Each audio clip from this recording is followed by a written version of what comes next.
Hi.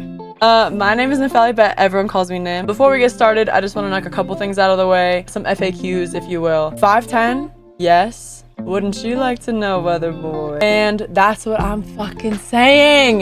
Since the first time that I went live 4 years ago, it has been my sole mission to be myself as loud and as unapologetically as possible, for the hopes that maybe I inspire some other people to do the same. It all started when I fell in love with a game called Valorant. I grinded that game day and night, earned my spot on a team, and got the opportunity to officially compete in VCT Game Changers, where I even ended up going head to head against one of the top teams in the world. Honestly, it was the only time in my entire life that I got my ass handed to me and said thank you for it. I loved my teammates and I loved competing, but I decided to step back from the team a year later so that I could focus on content and streaming. That very same year, I ended up getting recognized by Riot as an official Valorant creator, which opened up so many doors for me and gave me access to cool things like playtesting, traveling, sometimes even out of the country to go watch pro matches, and invitations to other cool creator events. However, as much as I like to sell my soul to the small indie company that is Riot Games, I have always made it a point to keep some variety in my content, whether that's playing horror games, co-ops, RPGs, doing goofy just chatting segments, or going out into the world and taking my chat with me.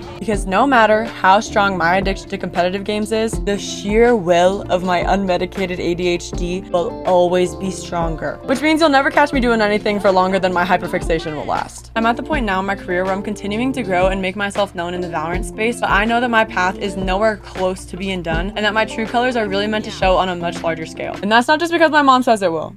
I learned the biggest lesson in the streaming industry back at my very first TwitchCon in 2022 when I found myself standing on the steps of this brand event that I genuinely could not believe I got an invitation to. I knew that waiting on the other side of that door was a room full of people that I probably didn't know and that definitely did not know me, but instead of letting that imposter syndrome get the best of me and make me turn around, I stomped my ass through that door with the confidence of a person who deserves to be there. Now that was the beginning of my journey. I now have 4 years experience of making a fool of myself on camera, so believe me when I say that I'm bringing that same confidence and energy, but tenfold. Now listen, I told my chat that I would never see the inside of a classroom again after I graduated, but for Streamer University, I'm willing to pull out the notebooks and binders one more time for the sake of investing in myself and learning things that I could never from just the inside of my bedroom. Every single step of my growth has been a direct result of putting myself out of my comfort zone, so here I am doing it one more time. Now I just got one question for you. Who are you going to be seeing at Streamer University? Me!